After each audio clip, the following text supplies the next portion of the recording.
Today Posty has just delivered a rather large parcel. I'm pretty sure in here is a new release from Second Sight Films, and assuming I'm correct, most of us know it from its original VHS outing, The Hitcher. This is how this film became a cult success, and so not my favourite type of film, but I remember how harrowing it was.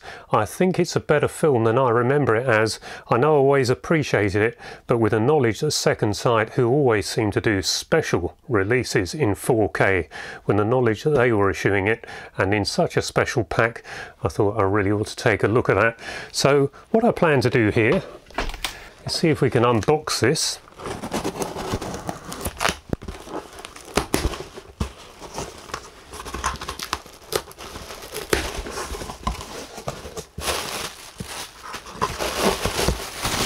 Get off. As expected, most of it is packaging, but that's a good thing really.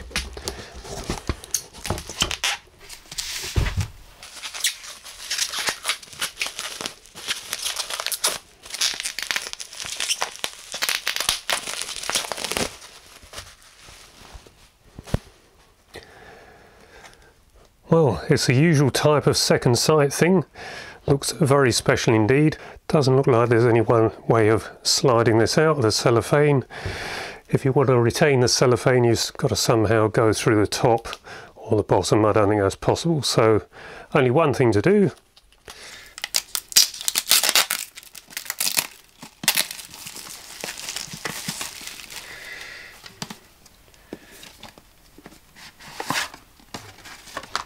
And there we are.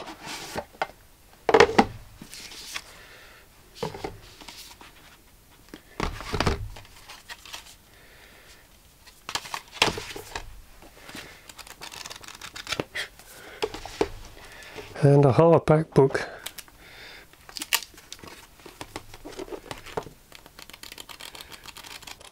Yes, it does look like another stunner of a release from Second Sight. So what I'll endeavour to do is take a look at this evening.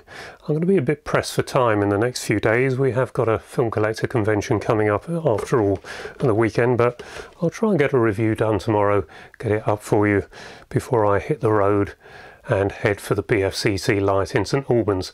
So keep watching while this fades out. I'll go and take a look at the Hitcher, and for what will take me about a day, I'll see you in a few moments.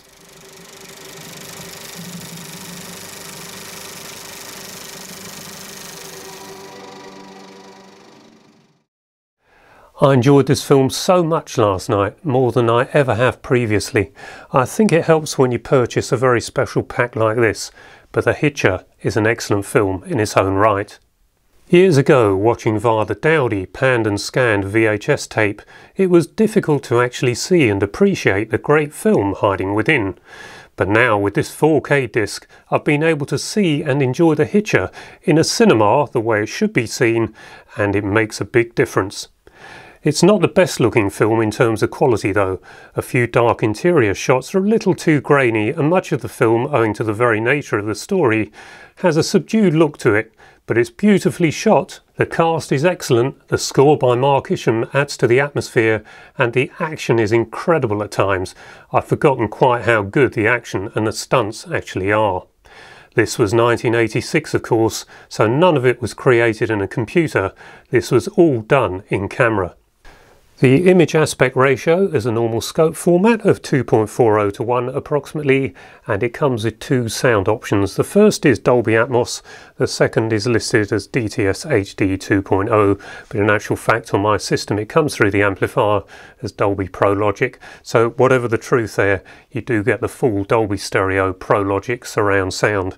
I did play some fairly extensive parts of the film in the Dolby Stereo, but not enough really to get a true feel of which one is better, so my first impression was the tonal qualities of the Dolby Atmos was superior, but give it a try on your system, see what you think. I know some of you will prefer that original sound. It had an estimated budget of $6 million and grossed to the worldwide box office $5.8 million. However, this appears to be almost entirely taken in the USA and Canada, as I can find no details for a worldwide theatrical release. The Hitcher became a hit because of the then fast-growing video rental market, and I can remember at that time a lot of people telling me this was a film I simply had to see. I'm not sure I did though, not until I finally bought this VHS copy some years later.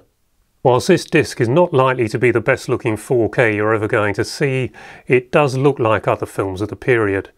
The daylight shots do reveal a better looking film than all the nighttime shots tend to portray, but that is filmmaking generally and to be expected with varying results dependent on the negative stocks used.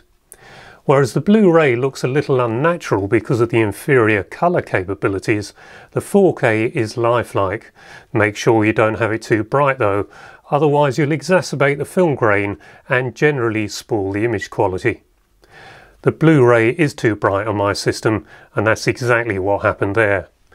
The 204-page book has the look and feel of a quality item and goes a long way to justifying the £50 price tag. When you think the standard edition is £25, I have no hesitation in recommending this special pack if it's still available by the time you see this. The standalone Blu-ray is £18, but that would not be my preferred choice. It's a wonderful pack, and I could go on about the plot, but I get criticised for giving spoilers. What I will say is that it's one of those films where you're left to make up your own mind. Is the killer a psychopath, or is he a ghost? An evil spirit perhaps? For me, this is a psychological thriller. For others, it's a horror, but it's up to you to decide.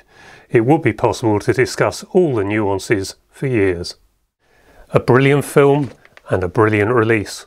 The VHS is a piece of home video history in its own right, and now here we are all these years later, and Second Sight have offered us a new slice of home video history for something that is perhaps one of the founders of the home video market in the first place, the Hitcher. So I think you get an idea of how pleased I am with this.